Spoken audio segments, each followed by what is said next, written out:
Hello friends, स्वागत है आपका वागीश स्मार्ट स्टडी चैनल पर। आज हम भारत भूगोल के अंतर्गत पढ़ेंगे तटीय मैदान, जो कि दोनों दोनों तट पे स्थित हैं और इससे जुड़े हुए महत्वपूर्ण प्रश्नोत्तर को हम कंप्लीट करेंगे। तो हम शुरुआत करते हैं। पहला, तटीय मैदान का निर्माण किससे हुआ है? तो नदियों के निक्षेप से, यानी कि जो नदियाँ बहती हुई महासागरों में गिरती है, यानी कि बंगाल की खाड़ी और अरब सागर में गिरती है, तो ये अपने द्वारा निक्षेप लेके आती है, जो निक्षेप यहीं पे छोड़ देती है, तो इससे इन तटों का निर्माण हुआ है। तो नदियों के निक्षेप से तटीय मैदानों का निर्माण हुआ है। दूसरा है, तटीय मैदान को कितने भागों में बांटा गया है? तो 2 भागों में बांटा गया है, पूर्वी तटीय मैदान और पश्चिम तटीय मैदान। कौन सा तटीय मैदान अपेक्षाकृत चौड़ा है?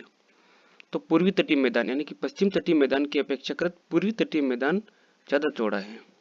दूसरा है तटीय मैदान। अब इनको तो डिवाइड कर देते हैं। ये देखो, ये 2 भागों में बांटा गया है, पश्चिम तटीय मैदान और पूर्वी तटीय मैदान। पश्चिम तटीय मैदान में काठियावाड़ का तट आ जाता है, कोकण का तट आ जाता है, कन्नड़ का तट आ जाता है और मालाबार का तट आ जाता है। और उसी तरह पूर्वी तटीय मैदान में उत्कल का तट, आंध्र का तट और कोरोमंडल तट। याद रखना कि उत्कल का तट और आंध्र का तट दोनों मिला के उत्तरी सरकार का तट भी कहते हैं इनको। तो इसको 3 भाग में डिवाइड करेंगे, उत्कल का तट, आंध्र का तट और कोरोमंडल तट। तो आगे बढ़ते हैं, एक एक को पढ़ते हैं हम। पश्चिमी तटीय मैदान यह कच्छ की खाड़ी से लेकर कन्याकुमारी तक फैला हुआ है और इसकी औसत चौड़ाई 64 किलोमीटर है। पश्चिम तटीय मैदान कच्छ की खाड़ी से लेकर कन्याकुमारी तक, यानी कि गुजरात के पॉइंट से लेके बिल्कुल तमिलनाडु तक फैला हुआ है, तमिलनाडु के कन्याकुमारी तक। तो आगे बढ़ते हैं। यह पूर्वी तटीय मैदान की अपेक्षाकृत अधिक सकरा है, यानी कि पश्चिम का तट अधिक सकरा है और पूर्व का तट ज्यादा चौड़ा है। अधिकतर नदियां छोटी एवं तीव्रगामी हैं, जो कि मुहाने पर ज्वार नद या एस्चुरी का निर्माण करती है। यानी कि नदियां छोटी है और तीव्रगामी है, तो ये डेल्टा नहीं बना के एस्चुरी यानी ज्वार नद का निर्माण करती है। यह एक निमज्जित तट है, यानी कि नीचे धंसा हुआ। एक तो होता है उमज्जित और एक होता है निमज्जित। निमज्जित मतलब नीचे धंसा हुआ, तो ये एक निमज्जित तट है, यानी कि तो कम ऊंचे पे स्थित है, तो इसको निमज्जित तट बोलते हैं। यानी पश्चिम का तट निमज्जित तट है। ऐसा है, पश्चिम तटीय मैदान के प्रमुख तट कौन कौन से हैं? तो पहला है काठियावाड़ का तट। इसे गुजरात का तट भी कहते हैं, जो कच्छ से सूरत तक फैला है। इस पर कच्छ की खाड़ी व खंबात की खाड़ी है। इस पर कच्छ की खाड़ी व खंबात की खाड़ी है, यह अत्यधिक दलदली भाग है। यानी कि कच्छ की खाड़ी व खंबात की खाड़ी है, तो ये पानी युक्त है, तो ये अत्यधिक दलदली भाग युक्त है ये काठियावाड़ का तट। और इसके प्रमुख बंदरगाह मांडवी, कांडला, मंगरोर, ओखा, पोरबंदर, मुंद्रा आदि स्थित है यहाँ पर। और यह तट देश में नमक उत्पादन के लिए प्रसिद्ध है। कौन सा? काठियावाड़ का तट। कोकण का तट, सूरत से गोवा तक यह फैला हुआ है और मुंबई बंदरगाह इसी तट पर स्थित है। यह तट बहुत उपजाऊ है, यह भाग, यानी कि यह कोकण का तट बहुत उपजाऊ भाग कहलाता है। ठीक है, आगे बढ़ेंगे। कन्नड़ का तट, इसे कन्नारा तट भी कहते हैं, यह गोवा से मंगलोर तक विस्तृत है।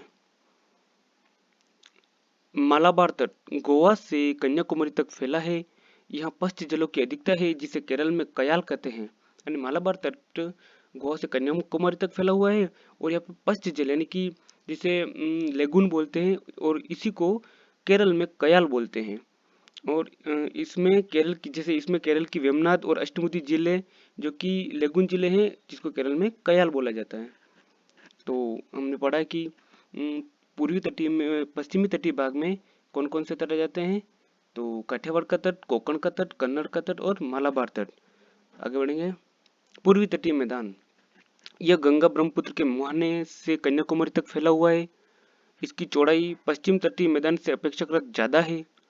अधिकांश नदियां डेल्टा का निर्माण करती है और मुख्य नदियां महानदी, गोदावरी, कृष्णा, कावेरी आदि हैं। यह एक उमज्जित तट है, यानी कि थोड़ा सा ऊपर उठा हुआ तट है। तो इसके प्रमुख उदाहरण है उत्कल का तट, गंगा के डेल्टा से महानदी के डेल्टा तक के फैला हुआ है। यानी कि गंगा कहाँ से निकलती है, क्या कहाँ मुहाना बनाती है? तो पश्चिम बंगाल में मुहाना बनाती है और वहां से लेके महानदी तक फैला हुआ है। और यह तट छिछला एवं बालू युक्त है, इसलिए प्रवाल भित्ति का अभाव रहता है और मुख्यतः यह उड़ीसा में फैला हुआ है। यानी कि पश्चिम बंगाल से लेकर उड़ीसा में मुख्यतः उत्कल का तट फैला हुआ है। आगे आंध्र का तट महानदी से पुलिकट झील तक फैला है। इसे काकीनाडा का तट भी कहते हैं। मुख्यतः आंध्र प्रदेश में विस्तृत है और विशाखापट्टनम प्रमुख बंदरगाह है। आंध्र का तट, उत्कल का तट और आंध्र का तट दोनों मिला के उत्तरी सरकार का तट कहलाते हैं। ये मैं पहले ही बता चुका हूँ। कोरोमंडल तट पुलिकट झील से कन्याकुमारी तक फैला हुआ है। यह मुख्यतः तमिलनाडु में विस्तारित है। इसे दक्षिण भारत का गौरव कहते हैं, यानी कि कोरोमंडल तट को दक्षिण भारत का गौरव कहते हैं। और यह उत्तरी पूर्व से भी वर्षा प्राप्त करता है। उत्तर पूर्व मानसून जो होता है उससे भी वर्षा प्राप्त करता है। तो यह अधिक विस्तृत एवं चौड़ा है। चेन्नई, पांडिचेरी, रामेश्वरम, पोर्टो नोवो आदि प्रमुख बंदरगाह स्थित है कोरोमंडल तट पे। उत्कल का तट एवं आंध्र का तट दोनों को मिलाकर उत्तरी सरकार का तट कहते हैं। और प्रमुख लेगुन जिले हैं पूर्वी तटीय मैदान पे चिल्का झील जो कि उड़ीसा में है, पुलिकट झील जो कि आंध्र प्रदेश और तमिलनाडु की सीमा पे है। इसका मोस्ट ऑफ भाग तो आंध्र प्रदेश में, कुछ भाग तमिलनाडु में है पुलिकट झील का। कोलेरू झील आंध्र प्रदेश में। प्रमुख बंदरगाह पढ़ लेते हैं अब।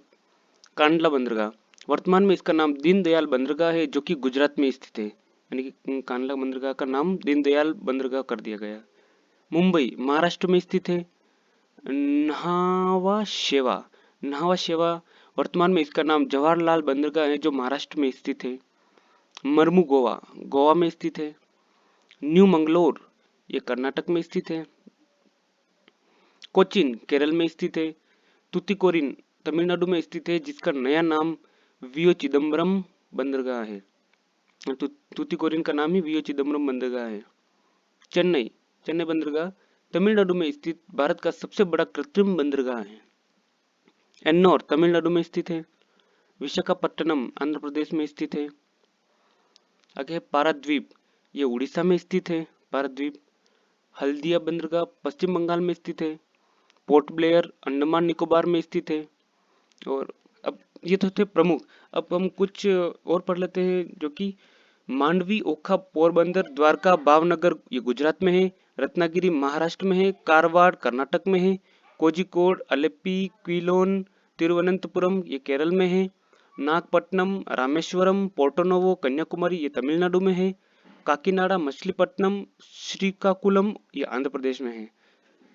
तो ये प्रमुख बंदरगाह, वैसे बंदरगाह तो बहुत सारे हैं लेकिन प्रमुख रूप से यही है, तो इन्हीं को याद करने पड़ेगा। तो इसी के साथ हम ये आज का वीडियो यहीं कंप्लीट करते हैं। आई होप ये वीडियो आपको अच्छा लगा होगा। यदि अच्छा लगा हो तो इसको लाइक और शेयर करें और चैनल को सब्सक्राइब करें। Thank you.